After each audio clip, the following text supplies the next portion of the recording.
mattina il nostro telegiornale ha ospitato il consigliere comunale del Partito Democratico Matteo Lecisco Cortu, sostenitore di Pippo Civati alle primarie per eleggere il segretario che succede a Guglielmo Epifani. Come sapete ha vinto Matteo Renzi, ma in Sardegna, in particolare a Cagliari, Civati ha avuto un inaspettato successo. Sentiamo alcuni passaggi dell'intervista realizzata da Carlo Manca. Civati è arrivato al 20% e soprattutto, più che lusinghiero, è davvero una grande soddisfazione il risultato che abbiamo avuto a Cagliari. In provincia siamo arrivati al 26%, addirittura a Cagliari città abbiamo raggiunto il 30%, quasi un elettore su tre ha votato Pippo Civati ed è una grande soddisfazione per noi. Quindi Cagliari non è una città di destra? Assolutamente, abbiamo dimostrato 2 anni e mezzo fa con l'elezione di Massimo Zedda che a Cagliari c'è una grossa componente di sinistra e più in generale di progressista che vuole il cambiamento, di persone, cittadini che vogliono il cambiamento. Come si può spiegare questo risultato, mi chiedevi? Sicuramente ha premiato il fatto che Civati abbia scelto proprio la Sardegna e Cagliari per chiudere la campagna elettorale.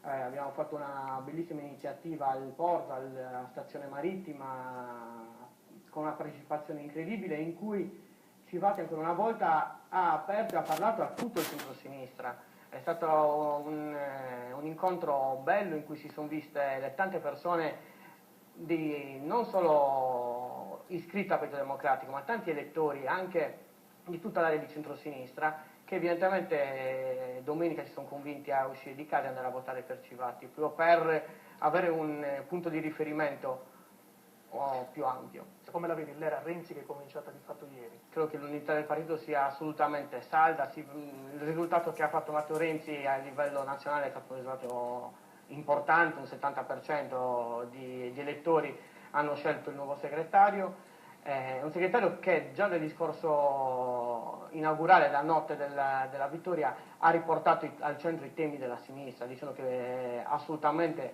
la sua segreteria sarà la segreteria di un partito di sinistra, una sinistra nuova, ma una sinistra che non dimentica quello che sta succedendo nel paese. Penso a un riferimento importante che ha fatto a quanto accaduto a Prato alcuni giorni fa, con la strage che ha ucciso dei cinesi, che purtroppo l'informazione non ha richiamato tanto a livello nazionale, e credo che invece sia uno dei sintomi dei problemi che il paese sta vivendo. 2 cose di Civati che mi hanno colpito: se votate me sapete che le larghe intese avranno vita breve, e per quanto riguarda la Sardegna ha detto bisogna ripartire da ciò che di buono era avvenuto tra il 2004 e il 2009, quindi sotto la guida di Renato Soro. Noi in Sardegna condivido al 100%, abbiamo avuto la fortuna in Sardegna di sperimentare un centrosinistra che concretamente ha messo al centro l'ambiente, ha messo al centro la formazione, l'istruzione e ha fatto delle cose concrete.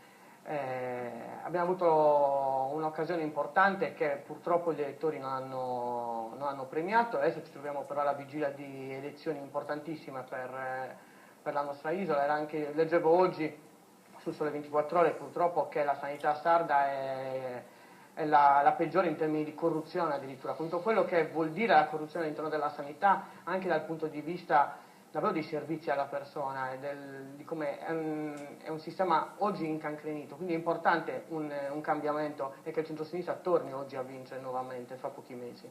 Dialogando quindi con sé? Assolutamente, è naturale come alleanza, poi lo che a me stiamo governando insieme il capoluogo della Sardegna, sono convinto che per la sinistra sia l'unica possibilità quella di continuare in un percorso insieme a Selma, insieme a tutto il resto degli altri partiti del centro-sinistra.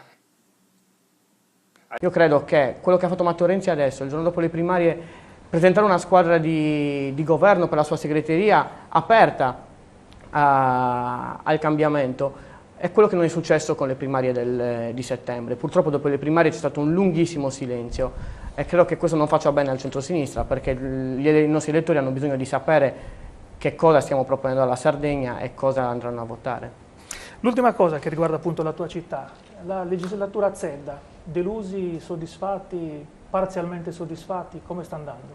Sicuramente parzialmente soddisfatti, siamo a metà del mandato, questi 2 anni e mezzo si è lavorato per costruire quello che si realizzerà negli altri 2 anni e mezzo, sapevamo che la consigliatura era di 5 anni e che cambiare una città non è semplice, l'obiettivo è dare delle risposte ai cittadini e far vedere dei concreti cambiamenti al termine della consigliatura, è quello che abbiamo programmato, è quello che stiamo facendo, è quello che si vedrà da qui a breve. Il prossimo anno sarà l'anno dei cantieri, a Cagliari si vedranno aprire tanti cantieri che un po' saranno un disturbo per i cittadini, però in prospettiva saranno per migliorare la nostra città. Senti, ancora un'ultima cosa, certo. Questo ingresso nell'Assemblea nazionale, come lo stai vivendo da un punto di vista anche personale, emotivo? È davvero una grande emozione. Ho avuto la fortuna quest'anno di fare un'esperienza di formazione politica a livello nazionale nel PD, quindi conosco tante persone che mi stanno incoraggiando in questa